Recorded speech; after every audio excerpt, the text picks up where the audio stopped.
โอ้มันจะเอาไม่ได้เป็นในนี้แล้ว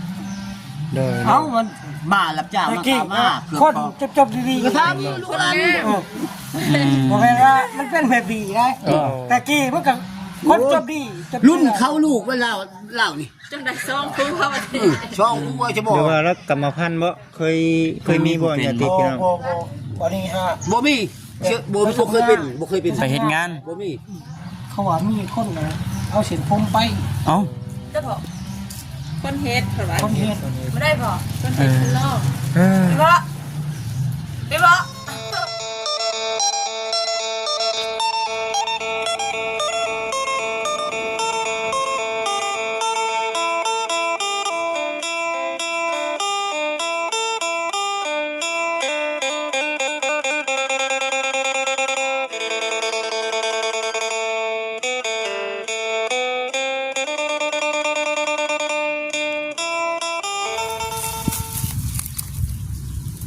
เปิดภาพเปิดคลิปมา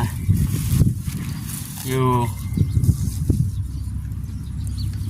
ยู่ทงไห้ทงหน้าพี่น้องเนาะนี่ดิบรรยากาศเย็นมานั่งอยู่บนพงมงใหม่ก่อนว่าซั่นอยู่กลางทงนาอยู่เข้นทางโมเมนต์ว่าตั้งเว้าดอกพี่น้องเนาะมันบ่ได้ยินเวลาเขาเว้าหยังก็ได้ถ่ายคลิปแต่อย่างที่แห้งคักว่าตัวอาหารมันทางเพแน่นะ ถ่ายคลิปแต่อย่างก็ขี่ลำบากเลยพี่น้องเนาะต้องใส่เพลงเว้าหรือว่าใส่เสียงดังก็เลยออกมานั่งนั่งคุยนั่งร่วมกันอยู่ทงไห้ทงหน้าเย็นๆแน่ฉันเนาะต่างโลถาทางบาจิตมาส่วนว่าตอนนี้เพิ่นยังเงินเฮ็ดเวียกเพิ่นอยู่นะพี่น้องเนาะเมื่อวานนี้ก็พากันไปเท่านี้ทางบาจิตเพิ่นมาส่วนบอกคำอยู่เฮือนนี้มื้อนี้ก็คือกันพี่น้องเนาะออกไปช่วงคือสิช่วยอยู่ดอกมื้อนี้ก็ได้เอาพี่น้องเอ้ยคนอื่นกันทักทายสบายดีเด้อพี่น้องเด้อเนาะทักทายสบายดีพ่อแม่พี่น้อง FC กันเบิดทุกคนพบพ่อพบเจอกับเอาคำอีกคือเก่าคือเดิมพี่น้องเนาะพบพ่อกันอีกแล้วว่าซั่นมื้อนี้ก่อนสิออกไปทางนอกนะมานั่งอบรมกันก่อน คือมื้อวานนี่ก็ทั้งบ่าวคำบ่าวจิตเนาะบ่าวคำบ่าวจิตก็ได้ลงไปทางนี้ก็มีทางชาวบ้านเพิ่นแนะนำเข้าไปหมู่บ้านหนึ่งพี่น้องเนาะก็มี6หลังคาเรือนเริ่มเข้าไปเมื่อวานนี่ก็ได้เพราะว่าทางชาวบ้านเพิ่นแนะนำว่ามีผู้ที่ว่าทุกข์ยากขาดเคินกะแม่นพี่น้องเนาะก็สิอยู่ในประมาณ4หลังคาเรือนอยู่ในหมู่บ้าน6หลังคานะพี่น้องเนาะก็สิอยู่ในประมาณ4หลังคาเรือนผู้ที่ว่าเพิ่นทุกข์ยากขาดเคินนะจากที่ชาวบ้านเพิ่นแนะนำเข้ามากับพวกเขาได้เข้าไปแล้วก็พอได้เข้าไปเบิ่งกับหูกับตาได้เบิ่งได้เห็นแล้วก็มันกะพอปานๆกันนะพี่น้องเนาะมันเชื่อจังใดเลยมันกะคนละอย่างกับทางชาวบ้านเพิ่นแนะนำนะพอเขาเข้าไปเบิ่งกับหูกับตาเขาเข้าไปเห็นแล้วก็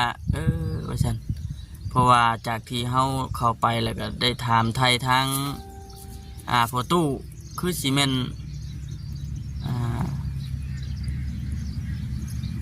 คือซีเมนหัวหน้าหมู่บ้านก็แม่นเพราะว่ามันมี6หลังคาเรือนหนึ่งเด้เนาะเข้าไปแล้วก็ถามไทยแล้วว่าคือพากันอยู่แบบนี้แต่ใดมาได้เพิ่นว่าซั่นพากันอยู่แบบนี้แต่ปุ๊กแต่ปุ้ยพุ่นเมื่อแม่นว่าสิอยู่แบบหากอยู่นี่นะสาเหตุที่ว่าพากันอยู่หันก็คือหนึ่งก็คือบ่มีเงินสิออกไปซื้อดินอยู่นอกทางพุ่นนะพี่น้องเนาะคันว่ามีเงินมีคำก็สามารถออกไปอยู่นอกทางพุ่นก็ได้อยู่ใกล้บ้านใกล้ตัวเมืองแน่ใกล้ตัวเมืองแน่นะใกล้หมู่บ้านหลายแน่เพราะว่าเรือนชานที่ว่าเขาเจ้าอยู่มันสิไกลนะพี่น้องไกลจากทางใหญ่ก็เติบนึง ไกลจากทางใหญ่นะบุหัวเติบหนึ่งเด้ไกลนี่กันว่าจากที่ได้ถามบอกแต่ว่าเฮาบ่ได้ถ่ายคลิปดอกพี่น้องเนาะถามไทยกันปกติเพิ่นก็ว่าเวลาเป็นงานบุญงานศิลป์หรือว่างานหยังก็บ่ได้ค่อยแบบออกไปเลาะไปเที่ยวนอกจากเวลาแบบเครื่องครัวเบิดแบบว่าเป็นนัวเป็นนัวเกลือบักทองพริกใช่นะออกไปแต่ที่ได้ถามเบิ่งแล้วก็พอเฮาได้เข้าไปถามไทยเบิ่งแล้วก็มันถูกรายละเอียดแล้วก็เอาพากันออกมาพี่น้องนะก็ถือว่าเป็นการดีที่กันที่ว่าชาวบ้านเพิ่นก็บ่ได้อันนั้นเพิ่นใดนะจากที่เฮาได้ขับไปเบิ่งกันหลังจากนั้นก็พากันออกไปออกมาข้างนอกพี่แบบนี้ก็เลยนี่แหละพี่น้องเนาะ จุดเริ่มต้นที่ว่าสิพากันไปพ่อน้องตุ้ยเนาะคลิปเมื่อวานนี่แหละพี่น้อง FC เพิ่งพี่จะได้เห็นอยู่น้องตุ้ยผู้ที่ว่าเราขออนุญาตนำพี่น้องเลยเนาะผู้ที่ว่าเพิ่นล่ามโซ่ผู้ที่ว่าเพิ่นล่ามโซ่อะไรอายุก็จะอยู่ในประมาณ27หรือว่า26-27 ปีเคยมีสามีหรือว่าเคยมีผัวมาก่อน2 คนแล้วว่าฉันจากที่ได้ยินจากปากชาวบ้านแน่แล้วก็จากปากผู้ปกครองเพื่อนแน่ผู้เป็นพ่อเป็นแม่นะแต่ก่อนเนี่ยบ่ได้แม่นเป็นคนแบบนี้ได้เป็นคนหูผู้ดีว่าฉันจนได้มีครอบมีครัวมีผัวเนาะแต่ว่ายังไม่ทันมีลูกเนาะพี่น้องเนาะก่อนที่เป็นนั่นก็แบบนี้พี่น้องเนาะก่อนที่เป็นก็แล้วน่ะได้ไปเฮ็ดเวียกอยู่เวียงได้ไปเฮ็ดเวียกหาเงินอยู่เวียงอันนี้คือทางบุคคลเราความเป็นไปเป็นมาหรือว่าเราความรายละเอียดให้กับ FC ได้ฟังอีกรอบหนึ่งนะพี่น้องเนาะเพราะว่าเมื่อวานนี่ก็เกิดจากอะไรมันแบบบนเซลกับแม่นนะเริ่มก็คือไปเฮ็ดเวียกอยู่เวียงไปเฮ็ดเวียกอยู่เวียงเลยก็เป็นเท่าไรเดือนเท่าไรปีเด้อก็สิประมาณนี้แหละแต่ว่าพอกลับมาบ้านมาผูกคอต่อแขนเขาสู่ภาคควันพอได้เอาลูกกับปัวเลยก็อาการก็เริ่มกำเริบขึ้นหลังจากนั้นก็ลูกปัวก็แม่น ปะย่าห่างกันนะพี่น้องเนาะเป็นนั่นนี่เลยก็ได้แต่ว่าเงินค่าดองสินสอดเพิ่งจะส่งคืนคือเก่านะหลายคนก็ว่าอยู่ว่าเราไปเฮ็ดเวียกอยู่เวียงอันนี้คือชาวบ้านจากปากชาวบ้านเพิ่นเดินเราไปเฮ็ดเวียกอยู่เวียงแหละพระเจ้าไปเอาเส้นผมผู้ที่ว่าง่ายๆเนาะพี่น้องเนาะผู้ที่ว่าเพิ่นบ่หวังดีหรือว่าอิจฉาบังเบียดกันก็มีนะอันนี้คือว่าทางชาวบ้านเพิ่นว่าเอาเส้นผมแล้วนะไปเฮ็ดท่านเฮ็ดนี่หรือว่าไปเฮ็ดของเฮ็ดยังอันนี้ก็คือตามความเชื่อไปเฮ็ดของใส่ของล่องของนะหลังจากนั้นก็เป็นแบบนี้มาเลยแต่ว่าจากปากผู้เป็นพ่อปันก็ว่าไปเฮ็ดเวียกกินเวียงแหละเพิ่นไปกินนี่ยังว่าซั่นกินแหละมันอยากเต้นได้ยินเสียงตู้เสียงเพลงเปิดตู้เปิดอย่างแล้วแม่นอยากฟ้อนอยากเต้นนะพี่น้องเบิดมือเบิดคืนก็ได้ว่าซั่นนะอันแต่ว่าแล้วก็จากที่บ่คำได้เห็นเนาะอาการของน้องเพิ่นนี่ก็จากที่ได้เห็นมาต่างๆที่ผ่านมานี่ก็คืออันนี้สำหรับบ่คำพี่น้องเนาะมันก็อาการในสีคล้ายๆเคียงกัน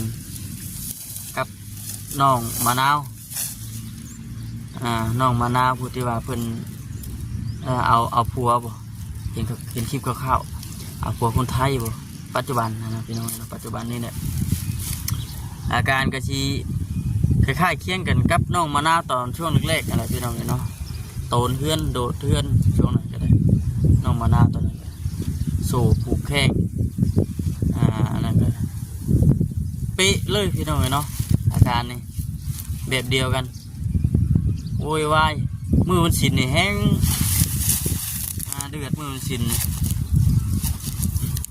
นี่แห้งกันโหดว้าวพุ่งพัมอยู่แล้วผู้เดียวเห็นหันว้าวนี่จากที่ประคำสังเกตเลยก็เบิ้งอันนี้ว่าเนาะน้องมะนาวแล้วก็น้องสาเรือสาแต่ว่าสองคนนี่นะปัจจุบันนี้เพิ่นจะเริ่มแบบอาการอยากคล้ายๆเน่แหละเพราะว่ามีทางผู้รักผู้ใหญ่เพิ่นแน่ผู้ที่ว่าเพิ่นใจบุญใจท่านเนาะเพิ่นก็ได้เห็นคลิปแล้วก็สดซอยมาในเรื่องการรักษารักษาหรือว่าฝากเงินฝากคำมาให้แบบไปต่อยานะพี่น้องเนาะเวลายากินยาเข้าไปแล้วก็บางทางเป็นคิดว่าโรคประสาทนะพี่น้องพอกินยาเข้าไปแล้วก็แบบมันระงับประสาทพักผ่อนเพียงพอ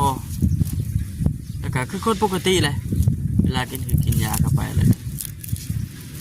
แต่ว่าเวลายาเบิดอันก็โรคก็คือสิกลับมาอีกแบบแล้วก็สบายเนาะพี่น้องเนาะสบายนี่คืออันนี้ก็ที่แบบค่ายเคียงกันสบายคือกันอยู่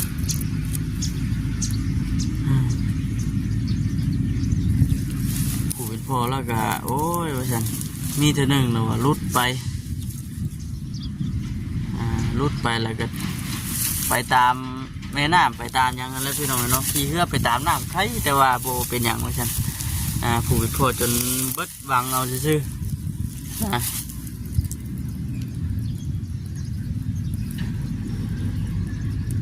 มีแต่ว่าขับไปเบิ่งกับหูกับตาแต่ช่องทางชาวบ้านเพิ่นแต่ว่าจักสีเฮ็ดจังใดจักสีซอยเพิ่นจังใดนะมีแต่ได้แต่ซอยเบิ่งชื่อและได้แต่เบิ่งแต่หูดูแต่ตาว่าซั่นเยอะเนาะจากคนปกติกลับมาเป็นคนแบบนี้ว่าซั่นมันเกิดบริคืนจากบาทได้เนาะพี่น้องเนาะเดี๋ยวสิขับไปเบิ่งคลิปกันที่ว่าเมื่อวานนี่ก่อน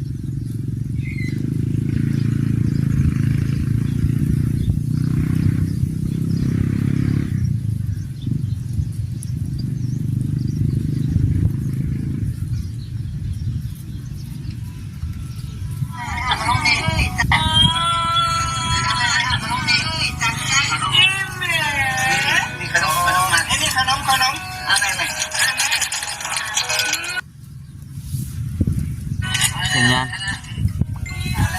เป็นว่าลักเมื่อมันจะเป็นนี่เป็นอาการแรกๆได้เป็นอะไรก็ไม่ทางเขาไม่ได้เป็นอะไรเนี่ยเขามาจะเรียนผมอันนี้คอยชิว่าเริ่มทำบิดแล้วนะทำบิดเนี่ยคอยแบบย่านี่ขนาดว่าจะเปิดตู้นี่นั่นเองย่ายังพวกเขาบอกให้ย่าการกินขนาดย่าเป็นมากินนั่นมันมาเลยพ่อเลยอะไรพวกมันจะเปิดแทนเก่งมากเนาะอันนี้ว่าเปิดก็ได้ในชามถึงมันเปิดขึ้นก่อนนะแต่เปิดเพลงเปิดหมอลำเปิดอย่างนั้นจะเปิดเพลงเปิดพ่อลูกพ่ออย่างเดียวย่านั่งมองเขาว่าไม่แก่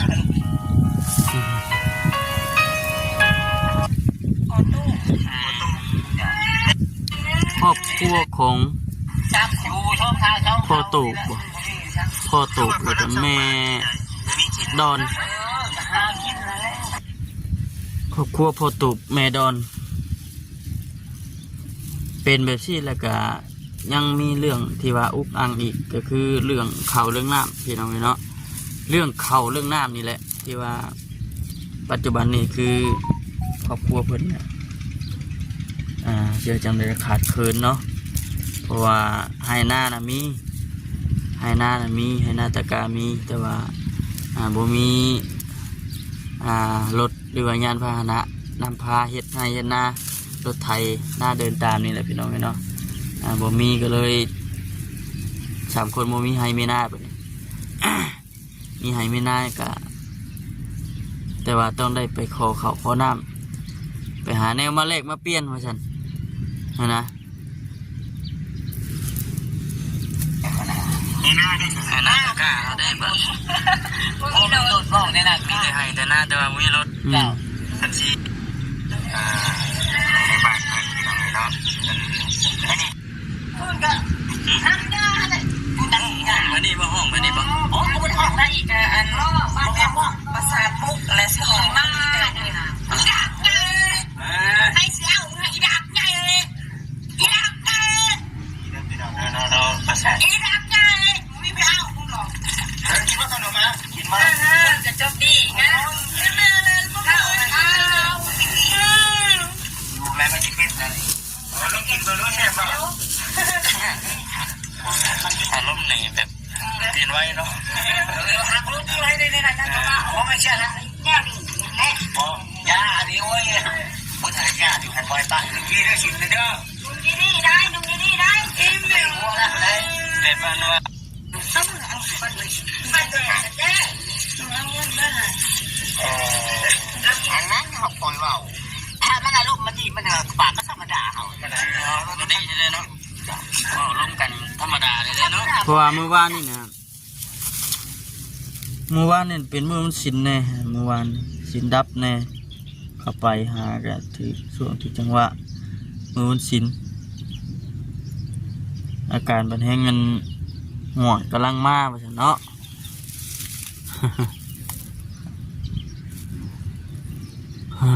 พี่น้องเนาะมีแต่ว่าเป็นกำลังแรงใจให้กับพ่อแม่เราแล้วก็เป็นกำลังใจให้ทางน้องตุ้ยคนนี้น้องพี่น้องเนาะมีแต่ว่าทางพ่อพี่น้องที่ก็ใช้วิจารณญาณในการหับชมหับเบิ่งน้ำกันเป็นอะไรไว้ฉันไปแต่พี่น้องเนาะคลิปนี้ก็คือสีประมาณนี้แหละแต่บริมีอย่างลายพี่น้องเนาะมาเว้ามาเล่าสู่กันฟังเรื่องราวที่ว่าทางบ่าวคำบ่จิตไปพบเหตุการณ์เมื่อวานนี้ก็คือสีนั่นนี่เลยพี่น้องเนาะปะ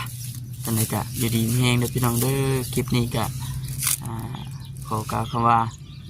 สบายดีเด้อพี่น้องเนาะสบายดี